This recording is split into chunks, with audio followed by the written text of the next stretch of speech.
Hello and welcome to Take Me Home, the podcast offering a social democratic alternative for the politically homeless. I'm Hilary Salt. And I'm Sebastian Moore. And today, as you can see from our background, we have an extra special episode celebrating St George's Day, 23rd of April. And we have a fantastic guest with us. We want to mark St George's Day by talking about the nation, the concept of nations. And so we're joined by Professor Peter Ramsay. Hi, Peter. Hi. Hi, Hilary. Hi, Sebastian. Fantastic of you to join us. You sent me a very long bio, Pete, so I'll just maybe pick out a few little edited highlights if you don't mind. So I know that you specialise in the theory of crime and of punishment, and that you're the founder member of the Full Brexit, which was a kind of pro-Brexit group of academics. You didn't find many pro-Brexit academics, did you, back in the day? There were really not very many pro-Brexit academics. And you're also the author of the London School of Economics. Well, funnily enough, Yes. in my department, in the law school, there were several of us, which is but highly unusual. Yeah. Place in the LSE where there were pro-Brexit people.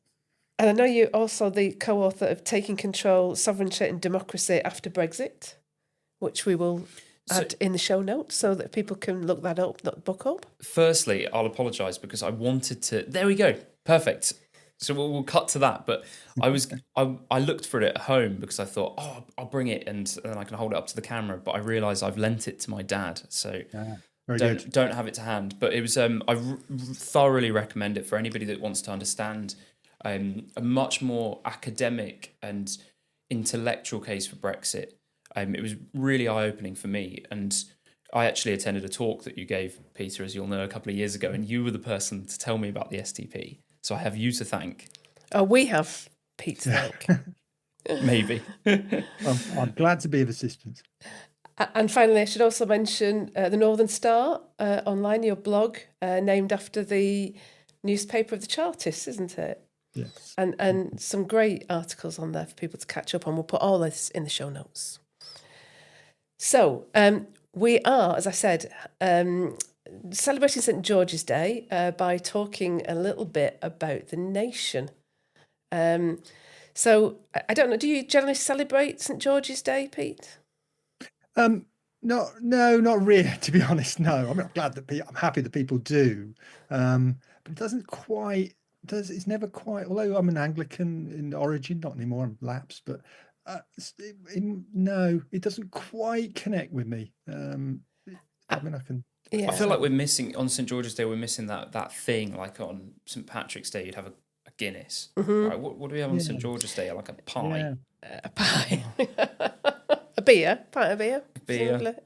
Yeah. Or indeed, in the town where I live, on St Patrick's Day there'll be an Irish music session. And people all go down there, and so the Irish do their thing. But yes, we don't have the equivalent. It's true. Yeah, I don't think I particularly celebrate it, but I do get very annoyed with all the people who start talking about how he was Turkish or all those things about. Oh, he was never British, Yeah. So we know. Two disclaimers. Firstly, you'll notice that we've also got the Union flag on our cups down here because we're really taking the opportunity, because it's St George's Day. We thought we'll talk about England, but more broadly the United Kingdom. So we're sort of representing both. And the second disclaimer is that flag is incredibly creased. That's because I mistakenly took it to my Irish friend's house for the England-Ireland rugby match in the Six Nations this year, and he decided to screw it up and tie it into a ball. So, yeah, there we go. Anyway, so I guess one of the reasons maybe we don't celebrate the same way that other nations might do is that kind of Englishness and Britishness is quite problematic these days, isn't it? Why is that? Why do we have a problem with our nation? Do we? My answer would be that our state has a problem with our nation.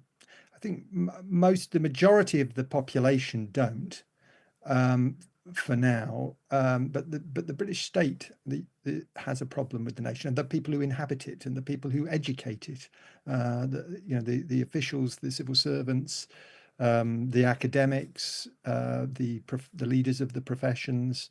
Yes, the British elite has a problem with the British nation, and that's because it's a very cosmopolitan elite. It relates to the outside world. It bluntly, as we are seeing, serves foreign capital by and large. We have a political economy which has been heavily sold off, which is heavily internationalized, is dependent, globalized, is dependent on world markets, and as a consequence, we have a political elite and an intellectual elite that is itself genuinely cosmopolitan. It relates to the outside world. I mean, to tell you a story from the LSE, one of my colleagues in the law school proposed some years ago. You may know that university campuses in British universities have campuses in like Dubai or Shanghai or China. So you can go to the University of Nottingham in some Chinese city, and the same in the Middle East. So he proposed, how about an LSE North, a London School of Economics and we were thinking of Darlington or Gateshead or somewhere on the train, so that people could go back and forth, and which would emphasise the LSE as a British institution and not just a London and kind of global institution. And of course, the proposal, he wrote the proposal, we knew it was going nowhere, but we put it to one of the bodies, and it went nowhere. And that sort of indicates the problem, that our institutions like that are global institutions. They're not British institutions, because the people who inhabit them don't see themselves. They have no skin in the national game. So when did you start thinking about the nation? Yeah, that's it came through. When do you start thinking about the nation? I suppose coming from the left politically, from a long time ago, I was always a bit suspicious of the British nation, and that's and of course the famous George Orwell quote about the English intellectuals being embarrassed. One thing they were super embarrassed about was being English, and they'd be more ashamed of taking the money from the poor box, and they'd be less ashamed of taking money from the poor box than they would of admitting to their Englishness. That, I think that's true. The left-wing culture of British intellectual life and the British left has been hostile to Britishness, and I think there's some good basis to that. I think the empire does deserve some criticism, and Britishness was for a long time kind of wedded to the empire. So I think there's some real basis to that.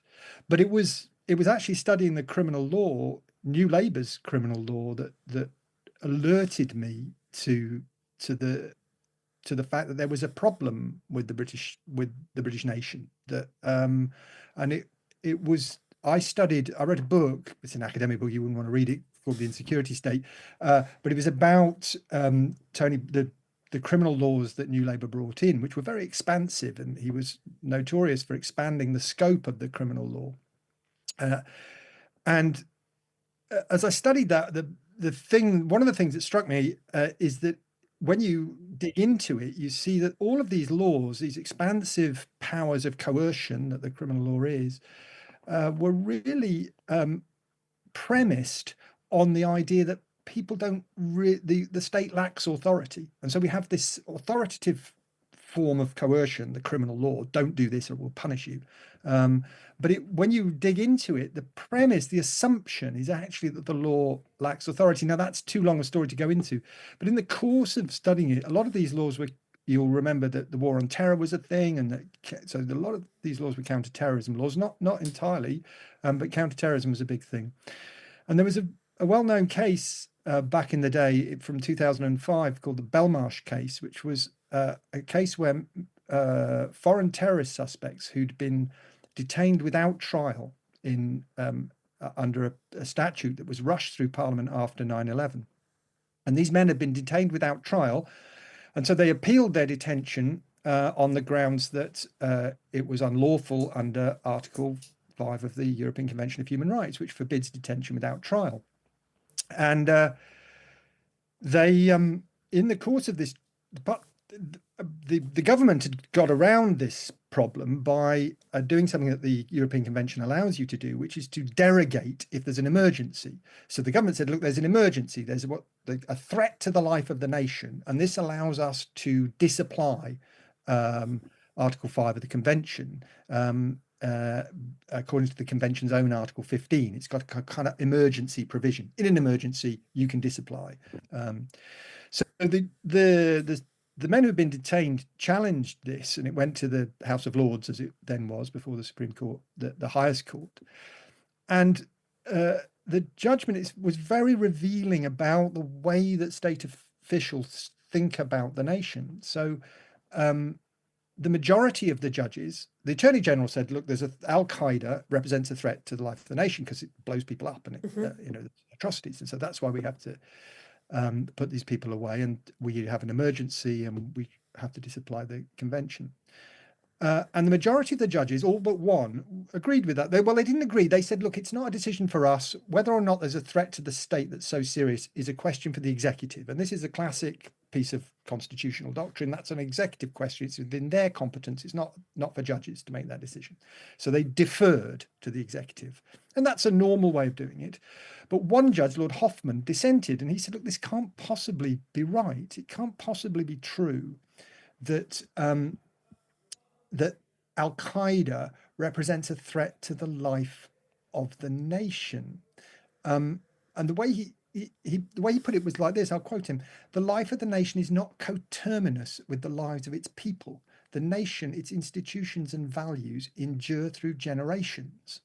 And he then waxed patriotic about May 1940 and Dunkirk and the Armada and so on, and indeed was mocked much by legal academia for doing that. But his important point was that he doubted that therefore the threat of mere atrocities, that Al-Qaeda could blow people up, was a threat to the life of the nation, because the life of the nation is more than the lives of its nationals. And he said, there may be some nations too fragile or fissiparous to withstand a serious act of violence. Wait. Yeah. What's that word? Fissiparous, isn't it a great word? Fissiparous. No idea what it means. It sounds good. It means, I think, I'm not sure myself, actually. I think it means tending to break up. Okay. It's just another way of saying fragile. Okay. Liable to fracture. Okay. So there may be some nations too fragile or fissiparous to withstand a serious act of violence, but that is not the case in the United Kingdom. So he said it can't possibly be the case that the British nation is so weak that one act of one atrocity by Al-Qaeda would be a threat to the life of the nation. And he says, he contrasts it with the Luftwaffe in 1940. He says, yeah, that was a threat to the life of the nation, or indeed the Provisional IRA. He says the Provisional IRA were trying to break up the territorial integrity of the United Kingdom, and they were killing the British military and bombing the British government in order to do it.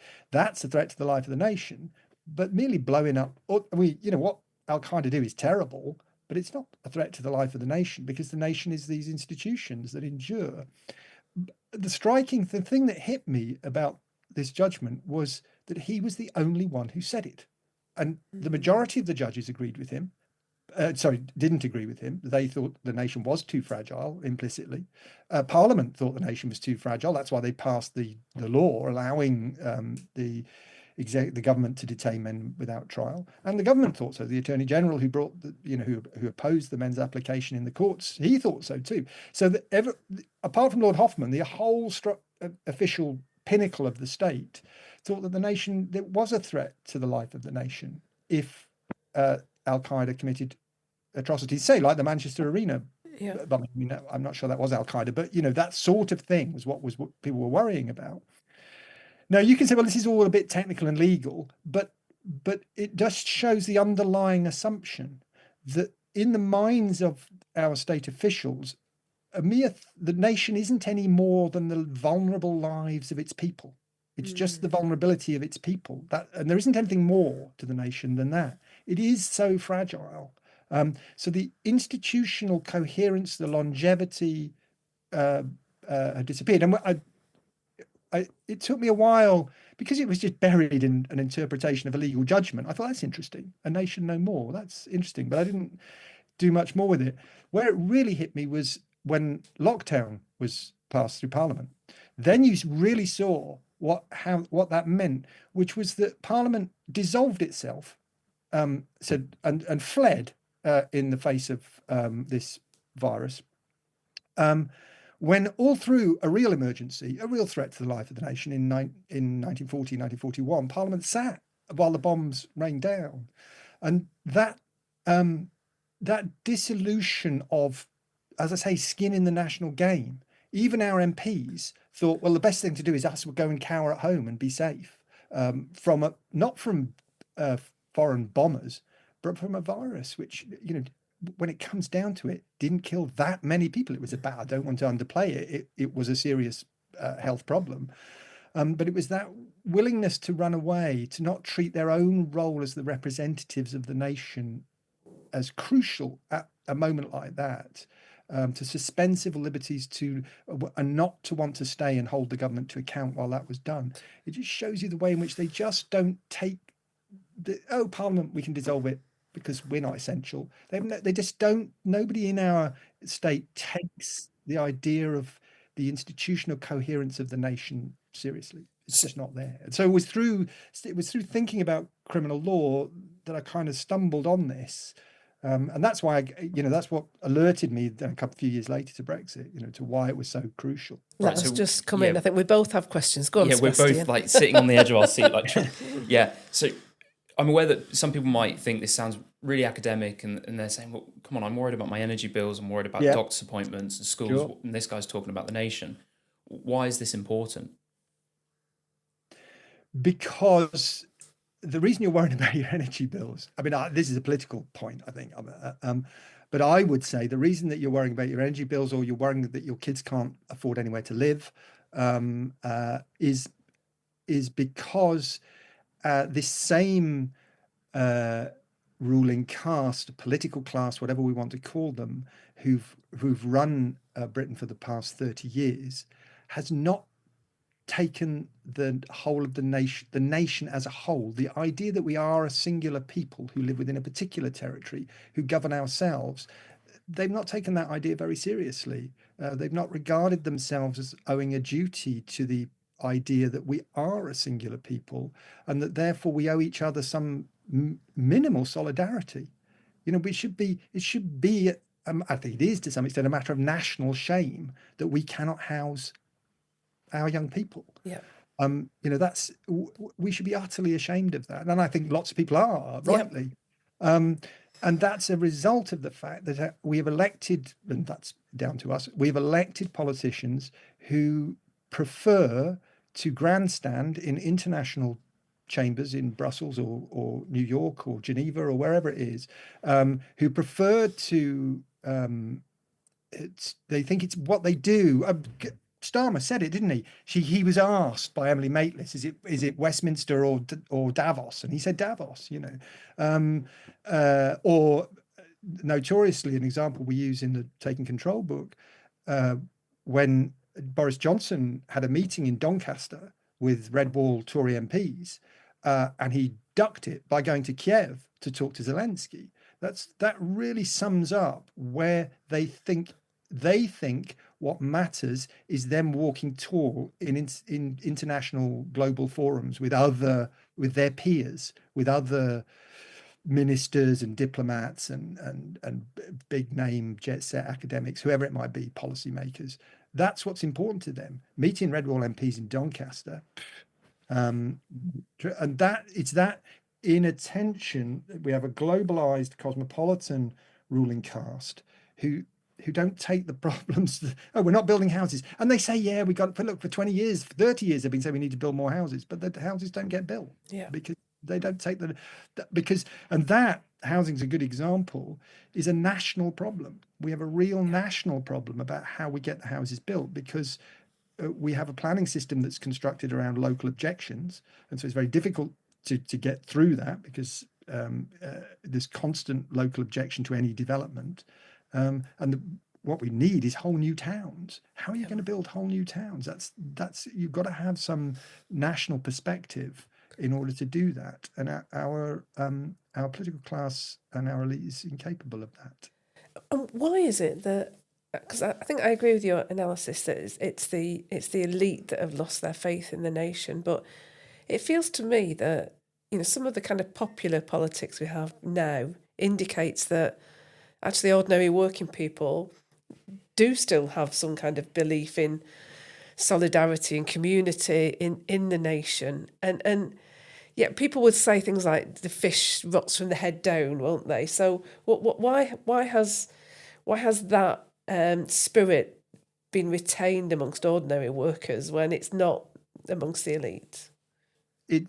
Yes, not just British workers, but also the provincial middle classes, and small business owners, and businesses that don't do a lot of international trade.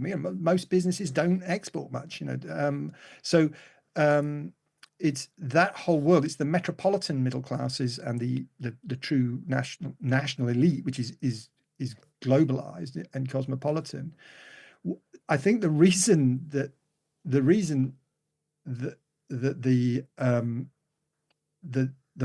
a large mass of the population is still committed to the nation is because two things. One, through all the years in the European Union that we were in the European Union, it's important to remember that the European Union didn't actually operate. Most of the money that was spent and most of the governmental activity was still done by the member states. It might have been organized through the European Union's laws and its meetings and all the rest of it, but the actual fiscal transfers and all of the the money that moved around was all done by the member states, and the EU laws were all enforced by member state judges and member state regulators and underneath it was the nation was just there doing all the work. So it's important to understand that the European Union is not, and this is one of the arguments we make in the book, is not a super state that's external to its member states. It was the way in which the member states ran themselves through these international forums, and we could think of them as nation states in denial of their national character. That the state part of the nation was in denial of the national character. So that's the first part of the answer. And this is where you say that both sides kind of got that wrong in the referendum debate. I think Eurosceptics made the mistake of thinking that it was a foreign thing. That it was just a purely foreign, it's the Brussels bureaucrats who are doing us down, and it was this foreign nanny state. When in fact it was the way in which the British, and we saw after 2016, after the referendum, it was the British elite who were more hostile to Brexit than the Europeans were. I mean, the Europeans didn't like it, but their major ally in making it difficult was the British liberal elites. So that's part of the answer. Just at one level, the nation just remains there. It's the nation state that's there. It's just in the imaginations of the people who actually operate it want to get rid of the nation part. Then the second part is that ordinary people, the only place where you can influence what government does is at the national level. You cannot influence. The European Union was designed to prevent popular influence on government. That's why it exists. You can't influence government at the level of the United Nations. You can't influence decisions at the level of NATO. All of these international organizations are designed to remove policymaking from direct accountability. You elect your government, and the government then sends people to these organizations, but you're one step removed. The only place we can really influence government policy is at the level of the nation state. And that's why voters who are not in, if I really wanted to, I could toe the line as an academic at London School of Economics, and I could go to all of these forums and hang out in all these international things, and that would give me influence. I would have some, not major, but I could have some influence on policy. Whereas if you're just an ordinary voter outside those circles, the only way you can influence policy is through the national political process, and that's why most people rightly and sensibly and rationally have a commitment to the nation.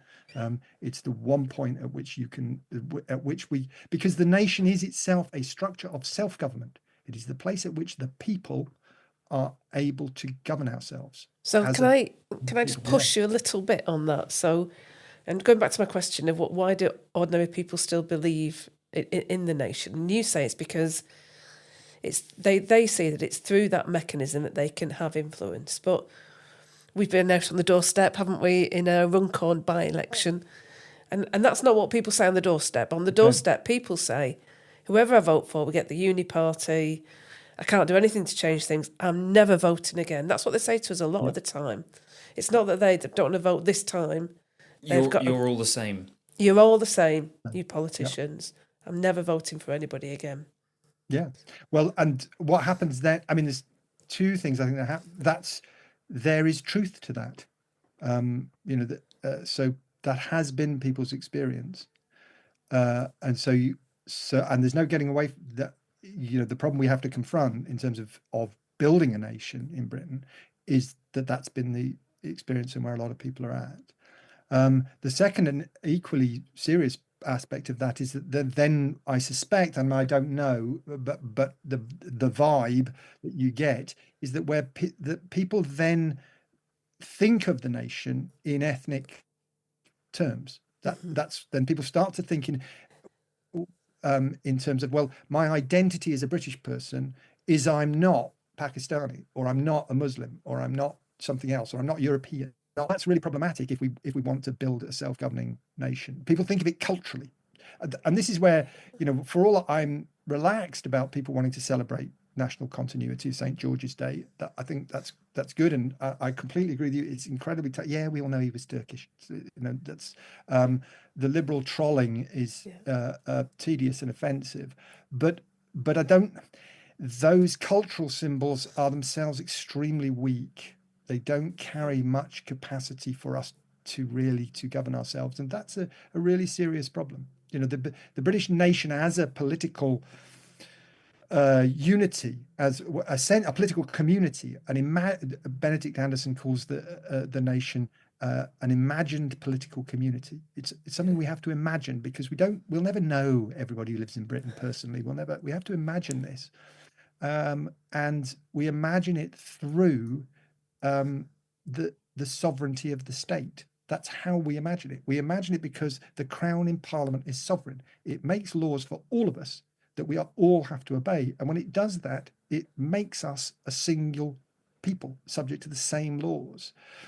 And that's the cynicism and the cynicism about that, which people are expressing to you on the doorstep, you're all the same, my vote doesn't make any difference, means that's the nation really disintegrating.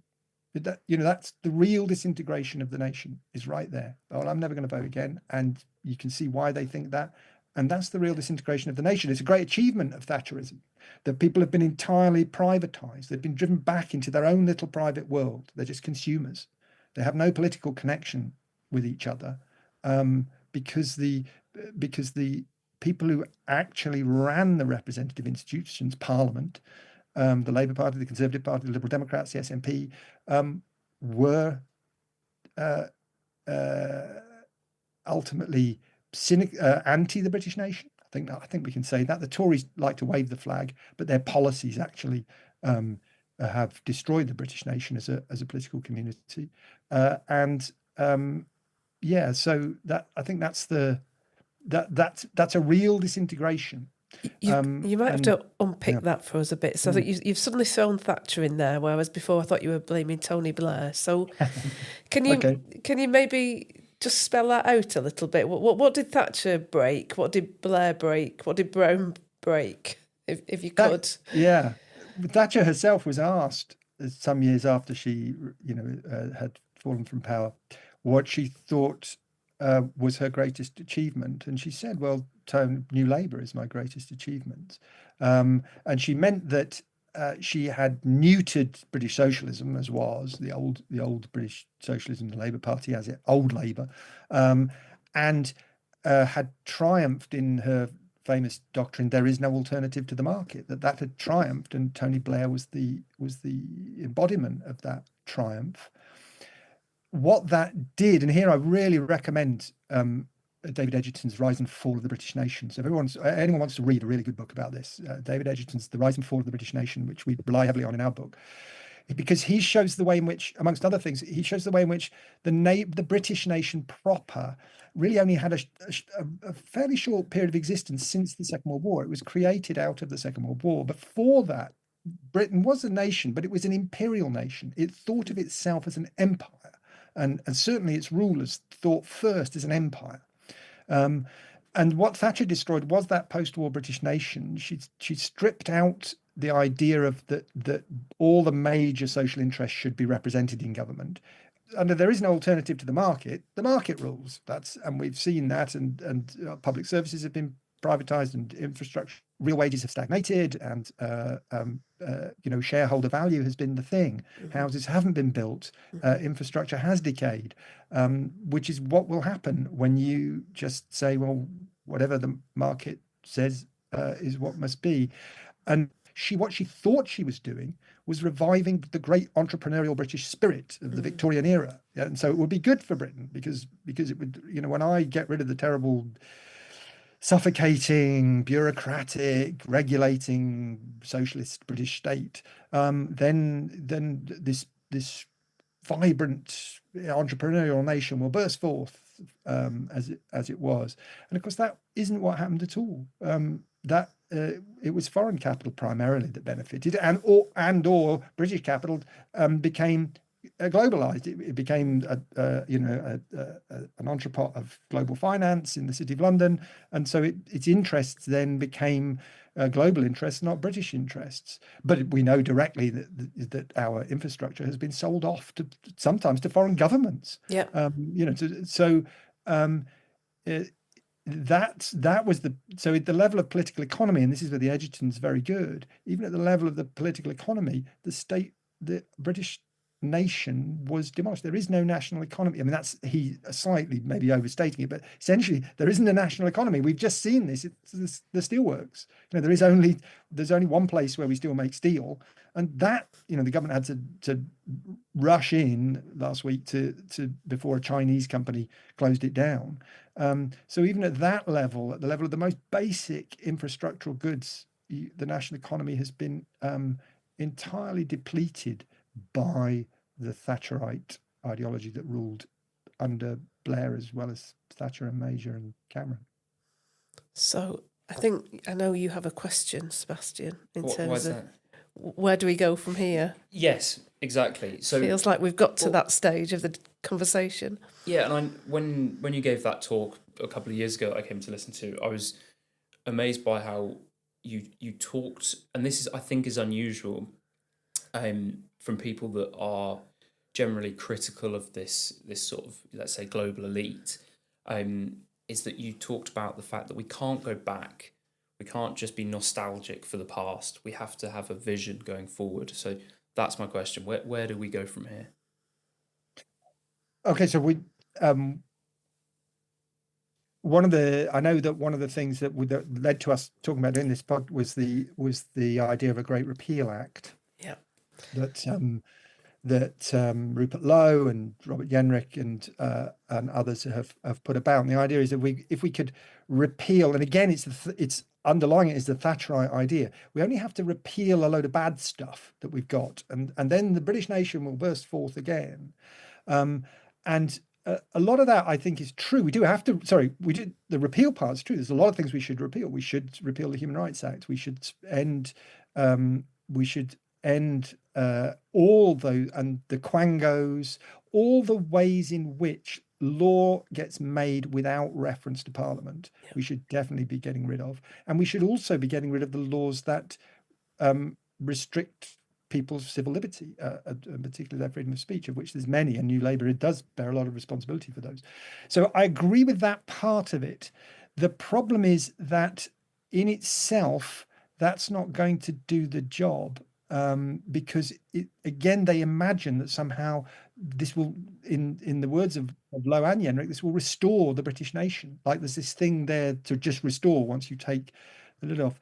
So my way of thinking about it is that they are right that that the sovereignty of Parliament is the central institution. The one thing that we inherit, not the one thing, but one of the things, the most important thing that we inherit from the old British nation and is still there, and Brexit proved that it's still there, is the sovereignty of Parliament. And the reason that the sovereignty of Parliament is so crucial is because it's the means by which we can rule ourselves, that we decide who sits there. We can decide how we should govern ourselves. Now, the problem, as you've just noted, is that people are extremely cynical about Parliament, and understandably so. So that there's no. So I would say it's not just a matter of repealing. We need to reform the constitutional system, not entirely necessarily, but we need to get rid of the House of Lords. It's completely corrupt. Corrupt in the political sense, in the sense that failed politicians get booted up. They fail upwards into the House of Lords. So and they do, and you were discussing this with Baroness Fox recently, then the House of Lords, these failed politicians and the great and the good who are unelected do all the actual serious work of legislative scrutiny, while the elected officials, the elected MPs just grandstand and virtue signal. And we've got to bring that to an end by forcing the serious work back on our elected officials. So we need to get rid of the House of Lords. And we need proportional representation. We need to have, we now have effectively 5 or 6 parties, but we still have a system that gives one party a huge majority on 20% of the electorate. So we need proportional representation. However, proportional representation on its own, I don't think, is enough. The critics of PR are right; they have a point. You don't, when you vote in a PR system, you don't know exactly what you're voting for. You know the party you're voting for, but because you're not likely to have a party with a huge majority, as you are in first past the post, you don't know which government you're voting for, because the government is going to be cooked up after the election. So that's a real problem, and we see that in European systems which do have PR. We need to but there are ways around that, and I think the chief ways are twofold. One is to reform the party funding system. I think we just got to get rid of all corporate funding of political parties. We should make it illegal, and there should be a statutory cap on the maximum individual funding. That would force the political parties back to their voters and to their members, to be dependent on them and to try to influence and really seriously inspire people to be willing to give up their money. And then the second thing is either shorter parliaments, much shorter parliaments, so that MPs are more immediately accountable, or recall on political grounds.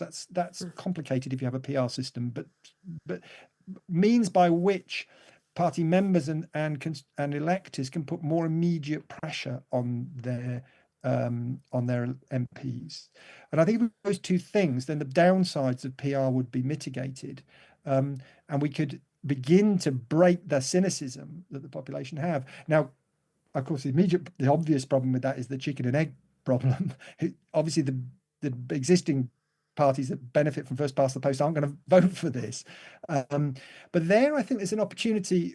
This is partly why the blog is inspired by the Chartists, because the Chartists had this 6-point program, and they were the world's first mass movement for democracy, for universal suffrage, and in England or Britain, obviously many Irish people involved as well, but in Britain, and they had this 6-point program, and I think we need a chart. I don't know if we call it a charter, but we need something that appeals to people using PR, the idea of ending of corporate funding, recall, abolishing the House of Lords, a short charter of constitutional changes that would make an immediate difference and would allow people to get the sense that they would be really represented in Parliament. And that could be a thing that lots of parties that don't agree on policy necessarily, or what we should do with our sovereignty, would nevertheless agree on, because it was in their interest. And also it would possibly be an inspirational movement for people who weren't necessarily loyal to any particular party. So it would be a way of drawing people back into politics, into the state, and trying to counter that cynicism. That would be one part of my solution. Can I ask two quick questions, and then maybe go on to the other part? A very quick question is just whether you would also get rid of the devolved parliaments. Perhaps a more involved question is, a lot of what you're saying seems to me to key into this other worry that I have about, some of the kind of popular political discussion. So, for example, people say, we just need to stop immigration. And if we stop immigration, everything will be okay. And I don't think that's right. I think just stopping immigration doesn't do anything about the millions of people who are massively unconnected from us already. And we've got to... I don't think you can build the kind of movement that you're talking about that might demand political change without that movement having some kind of principles that people can buy into. And how do we create those principles that people can buy into? I just wonder whether you're putting the cart before the horse, whichever end it is, because it feels like you're saying we build a political movement to change the parliament, but you've got to have a reason to want to do that. Right. No, so that is my second.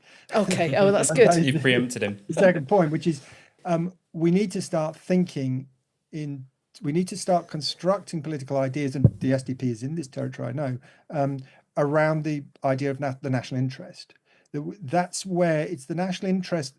The national interest is not you can't go and find in a library somewhere the book which tells you what the national interest is. It's not written down. It's not a given thing. And in the past, coming from a left background myself, we were all very cynical about the national interest. That's what you cook up when you want to push through some repressive policy. But the great thing about the national interest is precisely the argument over what it is, because then we're constructing our politics around the question of how we should live together, how we should live together as equal citizens on this piece of earth, not airy-fairy human rights, global schmobal, but we all live together on this island. How are we going to live here? And we can argue about that. We can have different versions of the national interest, but it's the national interest. It's not global priorities that we should construct our politics around. And so developing a politics of national interest is what we should do. Now, 2 points to that, and to your question specifically. So part of that, I mean, there's lots to do. I mean, immediately energy, reshoring and building basic the basic industries and making sure we have strategic industries at home. There's widespread kind of tentative agreement around that. How you get there's another question. I think there are two. So you asked about devolution, and I do think that's a national interest question. I would get rid of it, but I wouldn't. The challenge is to convince Scottish and Welsh voters to get rid of it. That's the challenge. We can't just, do it from Westminster. That would be a disaster.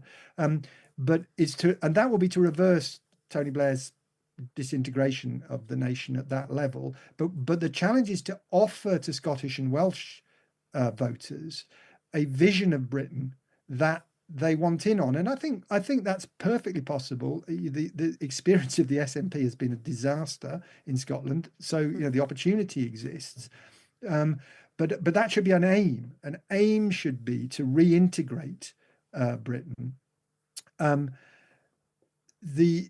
that's that relates to your point about immigration, which is that I do think it's a problem, a very serious problem, tending to an emergency, that we are drawing in huge numbers of young men into who we simply cannot integrate. We don't know how to, and we don't have the capacity to, and that's a real problem that we do have to address. And so I understand why people want to stop immigration, and also we have a political economy model that relies on drawing in cheap labor. Instead, Hilary, you and I were at a meeting recently where you made the point that if you had one word of a solution, it would be productivity, productivity, productivity. And the cheap, low wage, cheap labor economy, which relies on immigrant labor, is the substitute for investment. And so I agree with that. So those are reasons to think that we have a really serious problem with immigration. However, and this goes to your point,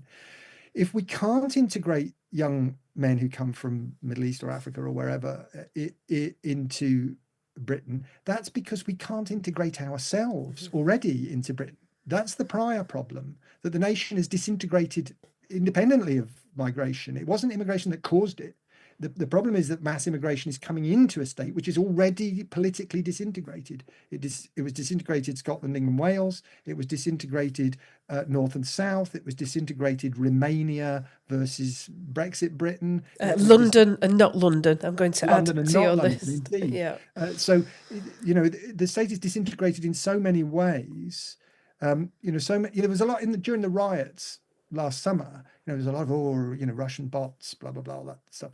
People don't need Russian bots to tell them they're excluded from the state. If you live in those towns, it's obvious. Yeah. They know it, and so that's the prior problem. I mean, how we deal with the immigration problem is important, but if we try and deal with it without understanding that the prior problem is the disintegration of the nation internally, that it can't integrate its own existing indigenous population, then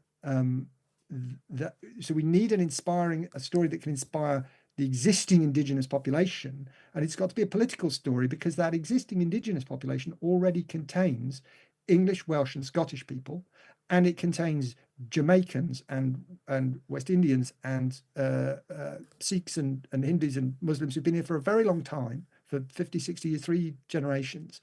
We need a story that integrates all of us already, leaving aside the new migrants who are coming. And then we might be able to integrate migrants. If we need migrant labour, we could integrate it. So that would be my answer. Good.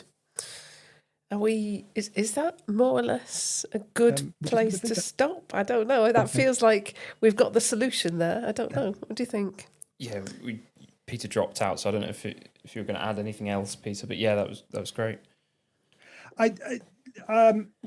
We started on St. George's Day. One way to think about it would be: could we imagine, or we should aim to that we could create new national holidays. That we could establish that the task, we should think not in terms of national restoration, because I think that's although there are things like the Sovereignty of Parliament that we should definitely draw from the past because they're crucial to the effort to build a nation, but we should think in terms of our ambition should be that we could come up with living national holidays for this living nation, and that we can inspire a vision and a way of imagining ourselves, and productivity would be a big part of it. There were people who are oriented to that. There were people that's oriented to housing its own people. There were people that is oriented to understanding that we are a regional power and we're not a global player. It's a project of nation building, and because the old nation disintegrated, like it or not, and that's why we have all the problems that we have. Yeah. My Women's Rights Network group are threatening to reclaim St. George's Day to celebrate yesterday's Supreme Court decision.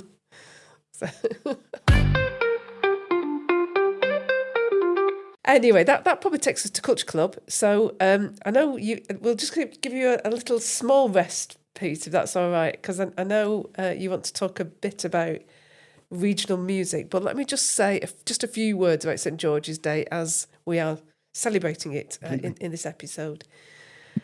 So I don't know if this happened when you were young, Sebastian, but when I was young, on St. George's Day, everybody would go to school in their brownie or their guide or their scout uniforms, or if they were in the Sea Cadets or nothing like that. Not that I remember, no. I do. You do, yeah. The Boy Scouts, we used to do, you've reminded me, I think we used to do some church thing on St. George's Day, if I recall. Okay, yeah, we used to have a special assembly and sing some patriotic songs in assembly. There wasn't actually that much flag flying from my memory. So at the St. George's Cross, which we obviously have on the set today, I don't remember that being a big part of it, but St. George was definitely a big part of it. And nobody felt uncomfortable with celebrating the English National Day in the way that perhaps they would do now. Interestingly, we have in my local park a St. George's Day parade. It's actually on the 29th, rather than the 23rd. But But all the brownies and the guides and the scouts and everybody are all coming out for our parade.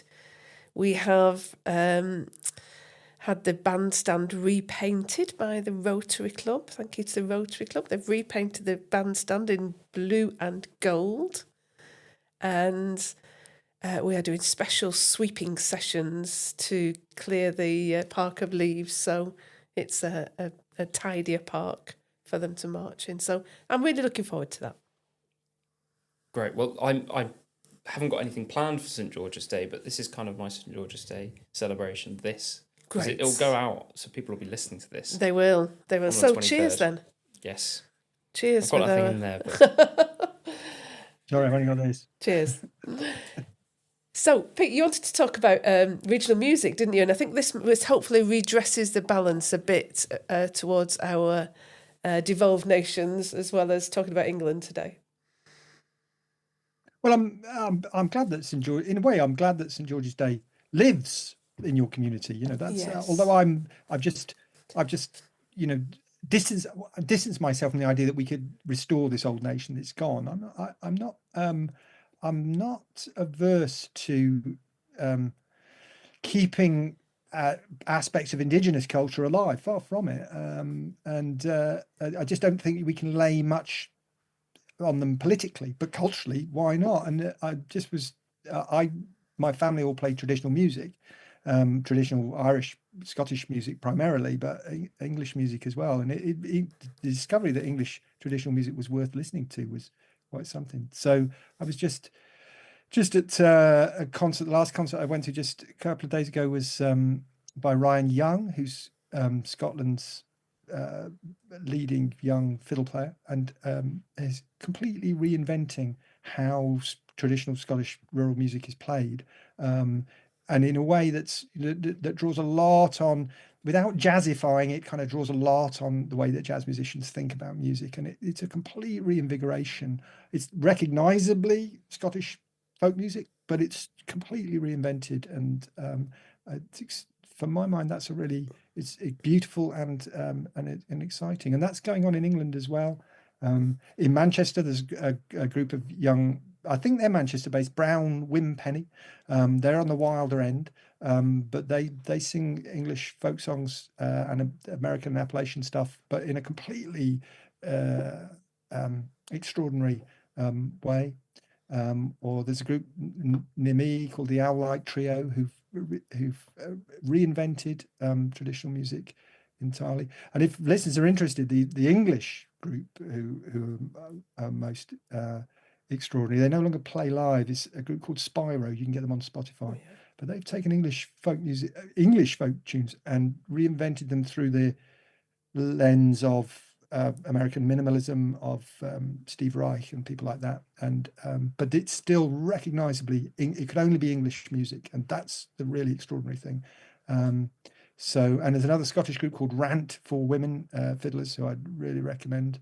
It's a very vibrant, exciting scene in traditional music at the moment, and that, you know, that's a part of an older Britain that's being, you know, taken forward by young people, and it's great to hear. Yeah, brilliant. Well, if you send us a couple of those recommendations, we'll put them in the show notes for this episode. Sure, be glad to. Great. So thanks, Pete. It's been a great ramble through the British countryside there. Whatever you're doing on St. George's Day, have a good day. Happy St. George's Day. And we will see you later in the week for a news episode. Thanks for listening.